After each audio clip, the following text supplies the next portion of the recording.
Welcome back to part 3 of the story about the wicked boss. In part 2, Bukola was fired by her boss Folake and called a thief for receiving a tip from a customer.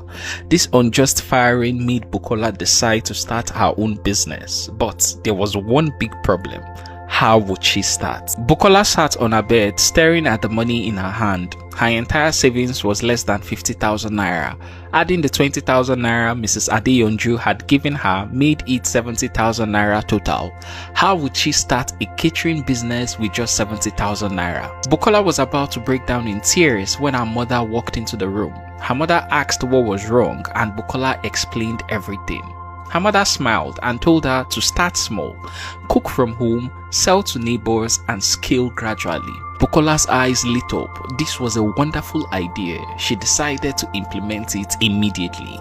But unknown to Bukola, God had much bigger plans for her. 3 weeks later, Chief Mrs. Adeyonju, the same woman who had given Bukola the money that led to her sacking, attended another event in Victoria Island. Once again, Folake's kitchen was catering. As she was being served, she looked around for Bukola but couldn't find Bukola. Concerned, she quietly asked one of the workers about her whereabouts. The worker nervously explained that Bukola had been fired. Their boss, Folake, had accused her of stealing money. Mrs. Adeyonju pressed for details and learned everything. How the money she herself had given Bukola had fallen from her pocket, how Folake had called her a thief, and how Bukola had been sacked despite begging and offering to return the money. Mrs. Adeyonju was furious. Before the worker left, she obtained Bukola's phone number.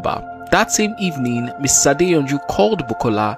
She introduced herself and asked Bukola to recount the entire story of what had happened, just so she can confirm. Bukola's voice shook with emotion as she explained every detail: the accusation, the humiliation, the desperate plea to verify the truth, and the final crushing blow of being fired and labeled a thief in front of everyone. Mrs. Adeyonju listened, her anger growing with every word.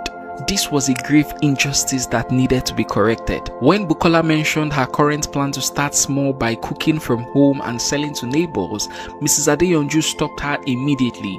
She told Bukola to forget that small plan, that she would help her start properly, the right way. Mrs. Adeyonju owned several buildings across Lagos. She gave Bukola a shop space in Surulere, rent-free for 1 year. Then she bought everything Bukola needed: industrial stoves, pots, refrigerators, utensils, packaging material, everything for a professional catering business. Bukola cried tears of gratitude when she received all these items, and this was how Bukola's luxury event was officially born, a business that would eventually change her life. What followed next was extraordinary. Bukola leveraged social media brilliantly.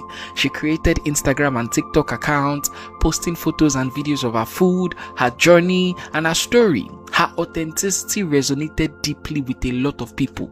She posted consistently every day, behind the scenes content, cooking tips, her story of injustice, and her content went viral.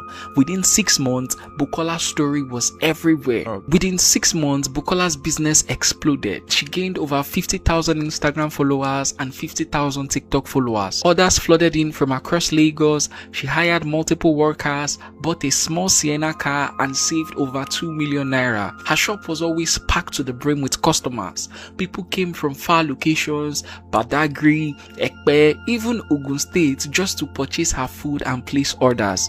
The queues outside her shop became a common sight, and neighboring vendors marveled at her constant flow of customers. Meanwhile, back in Folake's shop, Bukola's ex-workplace, things were not going well. Folake kept losing more workers and even customers. She was still as strict and evil as ever, treating them with the same cruelty she had always shown. Then one Saturday afternoon, Folake was scrolling through her phone when a video suddenly appeared on her feed. Beautifully plated jollof rice with upbeat music.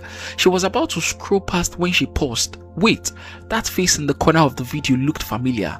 She leaned closer to her screen, and that's when she realized it was Bukola. Her heart pounded as she quickly clicked on the profile at Bukola's luxury event. What she saw made her blood run cold. Bukola's booming business, the major brands she had worked with, her Sienna car, professional photos, thousands of followers.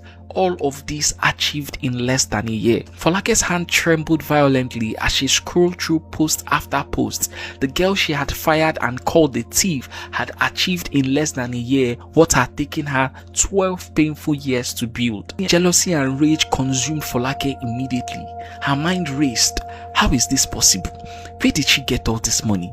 Then an evil thought crept into her mind. Wait, oh, she said out loud to herself, this girl must have been stealing from me for a long time. Chai! That was how she was able to get all of this. Her face hardened with cold determination. She stared at Bukola's smiling photo and whispered to herself. Her face hardened with cold determination. She stared at Bukola's smiling photo and whispered with venom dripping from every word. You see, Bukola, you see you, I brought you into my shop and you repaid me by stealing from me and then using the stolen proceeds to go and establish your own business. Abi, we shall see. I will deal with you and make you suffer. Ajay. What do you think will happen next? Will Folake be successful in her attempt to destroy Bukola, or will she fail?